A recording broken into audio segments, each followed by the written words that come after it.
Hay lugares que el tiempo abandona, donde el olvido y la podredumbre reinan. La mansión Blackwood es uno de esos sitios, una silueta grotesca sobre la colina, ventanas rotas como ojos vacíos. Los lugareños no hablan de ella. Para ellos, no existe. Dicen que algo antiguo y hambriento mora allí, esperando nuevas almas. En el corazón de la mansión yace una tabla Ouija, la tabla del abuelo, un portal disfrazado de juego.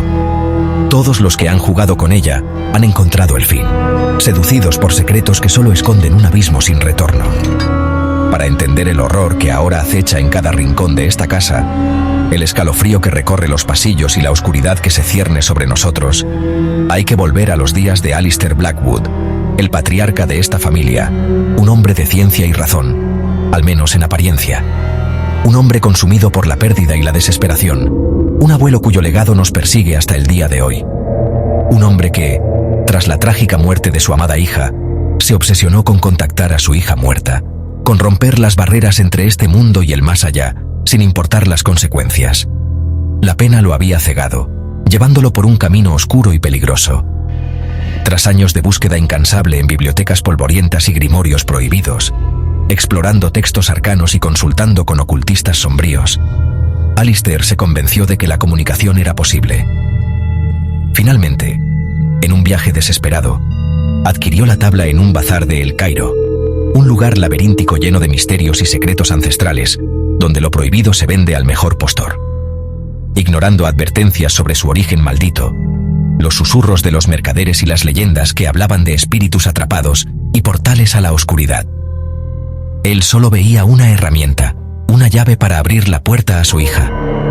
De vuelta en la mansión, en el silencio de la noche, Alistair realizó sesiones nocturnas, rituales macabros iluminados por la tenue luz de las velas, invocando fuerzas que no comprendía.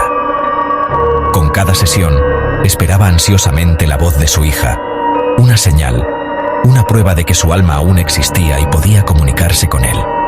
Anhelaba escuchar su risa, sentir su presencia una vez más. Pero la tabla respondió con nombres desconocidos, entidades extrañas y perturbadoras que se burlaban de su dolor y se alimentaban de su desesperación. Amenazas y palabras en lenguas muertas, jeroglíficos arcaicos y símbolos que parecían grabados en la misma carne del infierno, llenando la casa de una atmósfera opresiva y aterradora. Sin saberlo, había abierto una puerta a algo hambriento y malévolo, una presencia oscura que se regocijaba en el sufrimiento y buscaba una forma de entrar en nuestro mundo. La mansión se volvió fría, un frío antinatural que calaba hasta los huesos, como si la misma casa estuviera siendo consumida por el hielo del infierno. Llena de susurros y sombras que se movían en la periferia de la visión, voces que murmuraban secretos incomprensibles y presencias invisibles que acechaban en cada esquina. Alistair fue hallado muerto, en su estudio, rodeado de libros y símbolos extraños, la tabla Ouija a su lado. Con el terror congelado en su rostro, los ojos desorbitados y la boca abierta en un grito silencioso, una máscara de horror que reflejaba la visión infernal que lo había consumido. Pero el mal no se fue con él. El mal se quedó, arraigado en las paredes de la mansión, alimentándose de su energía y esperando el momento oportuno para resurgir. Y la tabla, ahora impregnada de una energía oscura y siniestra, esperaba pacientemente en la oscuridad, lista para seducir y engañar a su próxima víctima, perpetuando el legado maldito de Alistair Blackwood.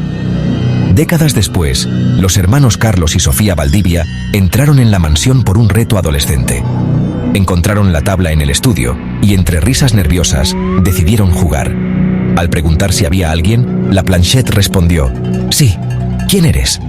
«Abuelo», deletreó la tabla. Las respuestas se volvieron oscuras, llenas de dolor y hambre. De repente la tabla exigió: «Fuera», mientras un golpe sacudía la puerta. Huyeron aterrados, pero el contacto ya estaba hecho. Habían abierto la puerta. El susurro de la mansión los seguiría a casa. En el año 2000, 4 universitarios eligieron la mansión para su proyecto sobre mitos urbanos. Equipados con cámaras y escepticismo, encontraron la tabla en el estudio. Javier insistió en usarla. Laura aceptó por el dramatismo. Al iniciar la sesión, la entidad se identificó como Legión. Las respuestas eran burlas y amenazas. La planchette se movía con fuerza inhumana. De pronto, todas las baterías murieron y la habitación quedó en penumbra. Desde el pasillo, se oyeron pasos lentos acercándose a la puerta. El terror apenas comenzaba. El grupo quedó paralizado mientras el pomo giraba y la puerta se abría a la oscuridad. Un susurro inhumano llenó la habitación. Míos. Huyeron a ciegas, perseguidos por un sonido de arrastre y sombras retorcidas. El frío antinatural los envolvía, como si la mansión quisiera apagar su vida. Lograron escapar creyendo que el horror quedaba atrás, pero la entidad ya estaba atada a ellos. Habían jugado su juego, y la sombra los seguiría donde fueran. La partida solo había cambiado de escenario. Todos los que jugaron con la tabla, todos aquellos que se atrevieron a invocar lo desconocido, a desafiar las reglas del mundo que conocemos, siguieron el mismo destino, un camino oscuro y sin retorno, marcado por la desesperación y el terror. Un destino del que nadie pudo escapar. Los Valdivia, una familia como cualquier otra, comenzaron a experimentar fenómenos inexplicables.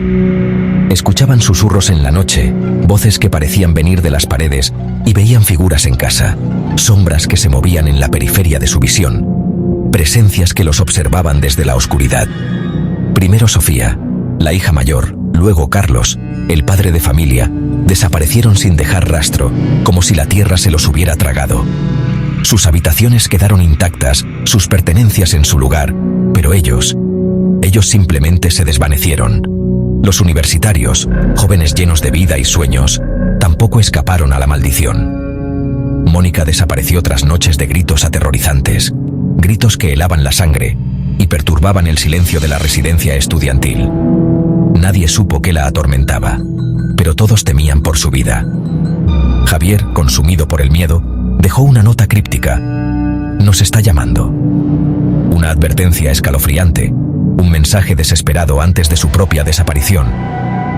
David y Laura, presa del pánico, huyeron, buscando refugio en la distancia, intentando escapar de la fuerza invisible que los perseguía.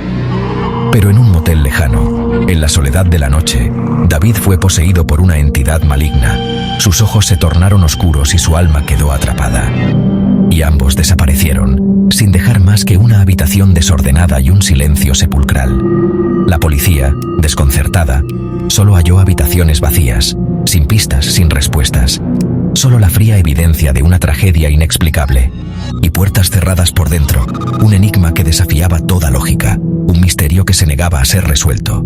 El horror era paciente, acechando en las sombras, esperando el momento oportuno para atacar, tejiendo su red de terror con cada nueva víctima. Cazando uno a uno, sin piedad, sin remordimientos, arrastrando a sus presas a un abismo de oscuridad eterna. Nadie escapó a su alcance. Nadie pudo romper el círculo vicioso de la maldición. La tabla, el portal a lo desconocido, reclamaba a todos aquellos que osaron desafiarla, atrapándolos en un juego macabro sin fin. El juego nunca terminaba. La partida continuaba, alimentándose del miedo y la desesperación de nuevas víctimas. Solo cambiaba de víctimas, renovando su sed insaciable de almas perdidas, perpetuando el ciclo de horror una y otra vez. Yo también fui un incrédulo, explorador urbano en busca de emociones. Con mis amigos entramos en la mansión durante una tormenta. Encontramos la tabla y pese al miedo jugamos. La planchette deletreó amenazas. Moriréis, sois míos, no hay escape. Intentamos soltarla pero no pudimos. Las puertas se cerraron. Los arañazos llenaron la casa. Una silla voló por la habitación. La planchette flotó en el aire. Voces llenaron el estudio. Risas llenaron el estudio. El infierno se desató a nuestro alrededor. Éramos las nuevas víctimas. Hoy, años después, el terror nunca me ha abandonado. Escribo esto como advertencia. Mantente lejos de la mansión Blackwood. No dejes que la curiosidad te lleve a sus puertas. El mal allí es real, antiguo y hambriento. Si encuentras la tabla y sientes la tentación de jugar, recuerda, nadie ha ganado jamás. Cuando la planchette se mueva y el frío te invada, será demasiado tarde. El juego habrá comenzado, y para ti solo quedará el silencio eterno.